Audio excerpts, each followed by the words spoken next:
আসসালামু আলাইকুম দর্শক, সবাই কেমন আছেন? রাশেদাস কুকিং স্টুডিওর আরও একটি নতুন এপিসোড আপনাদের সবাইকে ওয়েলকাম। আজকে শেয়ার করব দুর্দান্ত স্বাদের একটি কেকের রেসিপি। ঘরে অনেক সময় দেখা যায় কলা খুব বেশি পেকে গেলে অথবা মজে গেলে সেই কলাটা কেউ খেতে চায় না, তখন কিন্তু কলাগুলো ফেলে দেওয়া ছাড়া আর কোনো উপায়ও থাকে না। এবার থেকে কলাগুলো ফেলে না দিয়ে এইরকম দুর্দান্ত স্বাদের কেক বানিয়ে নিলে কিন্তু কেক নিয়ে সবাই কারাকারি করবে।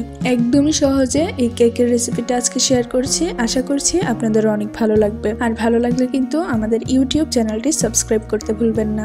তো চলুন আর বেশি দেরি না করে রেসিপিটা দেখে নেওয়া যাক।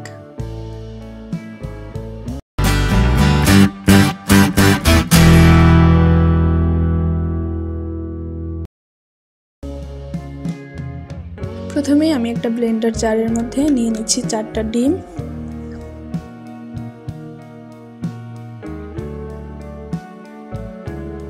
এরপর দিয়ে দিব এখানে 3টা কলা। কলাগুলো দেখতে পাচ্ছেন বেশ ভালো মতোই কিন্তু পেকে গেছে। এরপর দিয়ে দিব হাফ কাপের মতো চিনি। যেহেতু কলা মিষ্টি হয়ে থাকে তাই চিনিটা একটু বুঝে দিবেন। হাফ কাপ পরিমাণ দিয়ে দিলাম রান্নার তেল। ব্যাস, এবারে সবকিছু খুব ভালো মতো ব্লেন্ড করে নিতে হবে। এদিকে এক পাশে আমি একটা প্লেটের মধ্যে নিয়ে নিচ্ছি 1.5 কাপ পরিমাণ ময়দা। শুকনো উপকরণগুলো সব কিন্তু চেলেই নিতে হবে।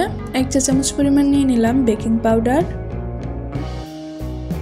হাফ চা চামচ পরিমাণ নিয়ে নিলাম বেকিং সোডা। 1.5 চা চামচ পরিমাণ দিয়ে দিচ্ছি কোকো পাউডার। কলা দেওয়ার কারণে কিন্তু কেকের কালারটা একটু কালচে হয়ে যাবে, এই জন্যই আমি কোকো পাউডারটা দিয়ে দিচ্ছি।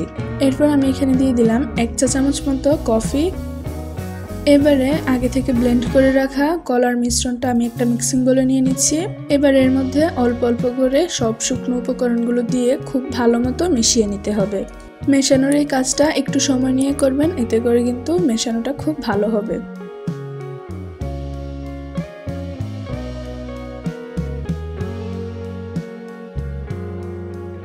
তো দেখতে পাচ্ছেন ব্যাটারটা একদম রেডি। এবার একটা মোল্ডের মধ্যে দিয়ে দিব। আমি আগে থেকে মোল্ডের মধ্যে পেপার এবং অয়েল ব্রাশ করে রেখেছি। এবার চুলায় একটা হাঁড়ি বসিয়ে আমি স্ট্যান্ড দিয়ে রেখেছি। হাঁড়িটা 10 মিনিটের জন্য আমি প্রিহিট করে নিয়েছি। এবার স্ট্যান্ডের উপর আমি কেকের মোল্ড দিয়ে দিলাম। ঢাকনা দিয়ে লো আঁচে আমি এটাকে বেক করে নিব 45 মিনিটের জন্য। তো প্রায় 45 মিনিট পর দেখতে পাচ্ছেন কেকটা ফুলে কিন্তু একদম ডাবল হয়ে গেছে, আর কেকটা কিন্তু একদম পারফেক্টলি হয়েও গেছে। এরপর যে আমি চুলাটা বন্ধ করে দিব আর কেকটা ঠান্ডা হলে নামিয়ে দেখাচ্ছি। আশা করছি আপনারা দেখেই বুঝতে পারছেন কেকটা কতটা সফট হয়েছে। টেস্টের কথা কি আর বলবো, নামানোর পরপরই দেখতে পাচ্ছেন অর্ধেকটা কেক কিন্তু আমার শেষ হয়ে গেছে।